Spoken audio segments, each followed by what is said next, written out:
एक अच्छी किताब आखिर होती क्या है? क्या वो बेस्ट सेलर होती है या ऐसी कोई किताब जिसे आप पढ़ना बंद ना कर पाएं? आज हम इस सवाल के उस पावरफुल जवाब को समझेंगे जो इतिहास के सबसे महान आलोचकों में से एक जॉन रस्किन ने दिया था।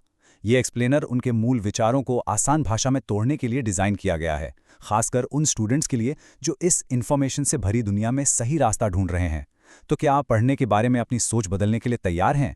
चलिए शुरू करते हैं। सबसे पहले हम उस इंसान को जानेंगे जिन्होंने ये सब लिखा, यानी जॉन रस्किन। फिर हम उनके बुक्स ऑफ द आवर और ट्रू बुक्स के बीच के ज़रूरी फ़र्क को समझेंगे।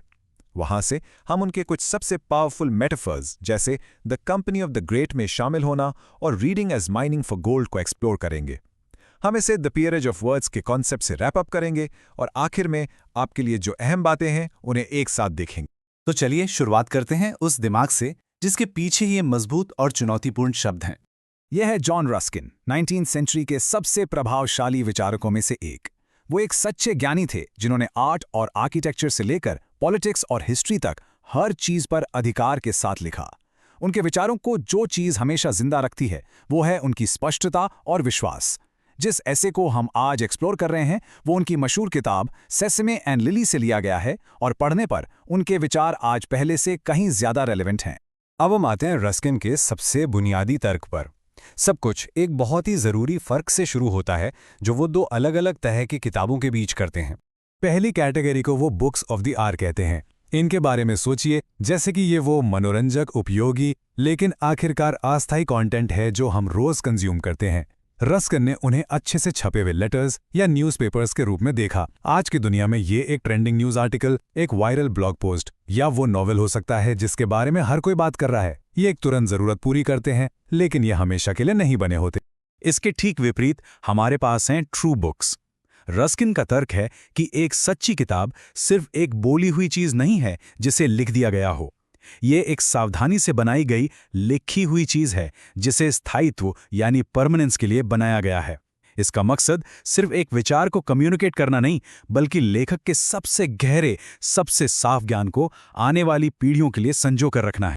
ये टेबल उस फर्क को बिल्कुल साफ कर देता है। बुक्स ऑफ द आवर तुरंत कम्युनिकेशन के लिए हैं, ट्रू बुक्स स्थायित्व के लिए बनाई जाती हैं। एक एक पल में खत्म हो जाने वाली बातचीत जैसी है, एक बोली हुई चीज जबकि दूसरी एक सोची समझी टिकाऊ रचना है। एक लिखी हुई चीज एक एक गुना होती आवाज है जो आसानी से फैलती है पर जल्दी फीकी पड़ जाती है, जबकि दूसरी एक संरक्षित आवाज है, मूल रूप से एक आज के लिए है और दूसरी हमेशा के लिए है। ये फर्क हमें सीधे रस्किन के अगले शक्तिशाली विचार की तरफ ले जाता है, एक मेटाफर जो बताता है कि महान साहित्य से जुड़ने का असल मतलब क्या है। रस्किन एक उकसाने वाला सवाल पूछते हैं, आप नौकर चाकरों के साथ गप्पे मारना क्यों चुनेंगे जब आपको राजाओं और रानियों से बात करने का न्योता मिला हो? यहाँ राजा और रानियां जाहिर है इतिहास के सबसे महान लेखक और विचारक हैं।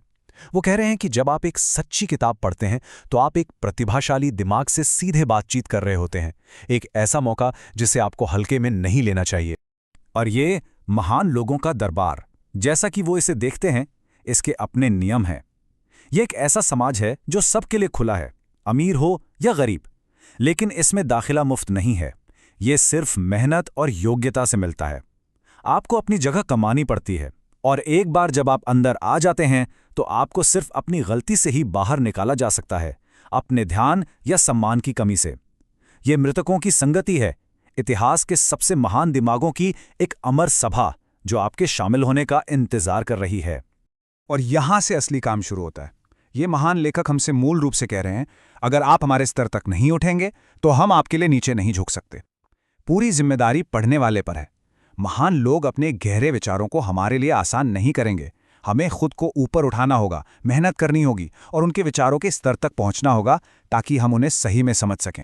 तो अगर हमें काम करना है तो वो काम आखिर दिखता कैसा है? ये हमें रस्किन के अगले शानदार मेटाफोर पर लाता है जो मेहनत से पढ़ने की प्रक्रिया को समझाता है। रस्किन आपसे आईने में देखने को कहते हैं। जब आप एक अच्छी किताब उठाते हैं तो अपने आप से पूछिए, क्या मैं एक ऑस्ट्रेलियन खान मजदूर की तरह काम करने के लिए तैयार हूं? ये कोई आराम का काम नहीं है।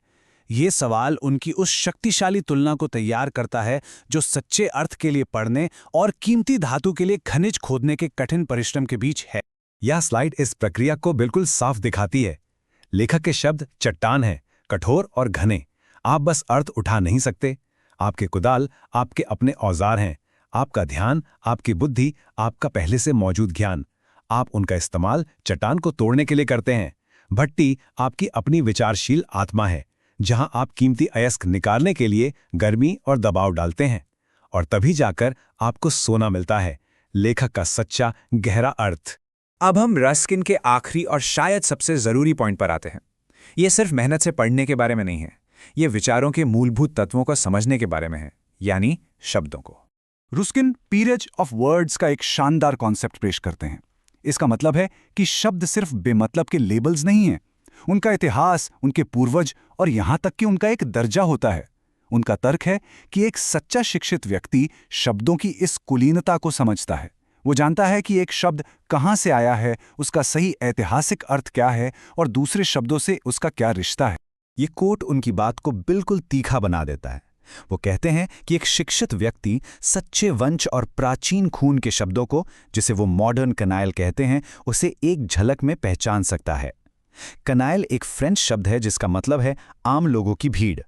रस्किन इसका इस्तेमाल आलसी, अस्पष्ट, आधुनिक स्लैंग के लिए करते हैं, ऐसे शब्द जिनकी गहरी जड़ें या विशिष्ट अर्थ नहीं होता। ये भाषा को लापरवाही से इस्तेमाल करने की एक शक्तिशाली आलोचना है। और शिक्षा पर यही उनका अंतिम पॉइंट है। रस्किन के लिए ये बहुत सी भाषाओं को थोड़ा बहुत जानने के बारे में नहीं है, ये अपनी ही भाषा को गहरी, अटल सटीकता के साथ जानने के बारे में है। हो सकता है आप सिर्फ एक ही भाषा जानते हों, लेकिन अगर आप उसके हर शब्द को सटीकता और सावधानी से समझते और इस्तेमाल करते हैं तो आप सच में शिक्षित हैं।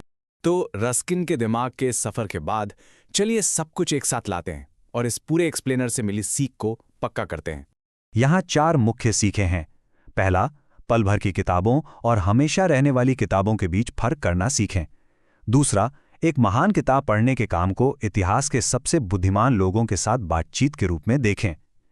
तीसरा, ये स्वीकार करें कि सच्ची समझ के लिए कठिन परिश्रम की जरूरत होती है, जैसे एक खान सोने के लिए खुदाई करता है।